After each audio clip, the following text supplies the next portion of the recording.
और जनाब, मुल्क भर के सारिफीन के लिए अच्छी खबर है। बिजली की कीमतों में ₹1.88 फी यूनिट कमी कर दी गई है। बिजली की कीमतों में कमी 3 माह के लिए की गई है और नेपरा ने कीमतों में कमी का नोटिफिकेशन जारी कर दिया है।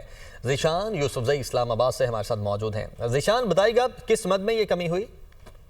देखिए आमिर, ये जो कमी है ये माली साल की जो चौथी सहमाई है उसकी मद में हुई है और ₹1.88 फी यूनिट कमी की गई है, जिससे मजमूई तौर पर 55 अरब से ज्यादा का रिलीफ सारिफीन को मिलेगा। और ये आने वाले जो 3 महीने हैं, यानी एक जो अगस्त का महीना है, सितंबर और अक्टूबर, तो इनके लिए बिजली की कीमतों में कमी की गई है और नेपरा की जानिब से नोटिफिकेशन जारी किया गया है।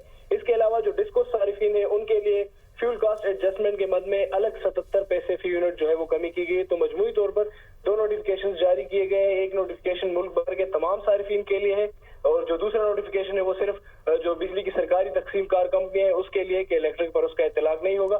ताहम जो बड़ा रिलीफ है वो 3 माह के लिए और तमाम मुल्क भर के सारिफीन के लिए ₹1.88 फी यूनिट, जिससे 55 अरब से ज्यादा का रिलीफ मिलेगा। जी ठीक है, बहुत शुक्रिया आपका ज़ीशान।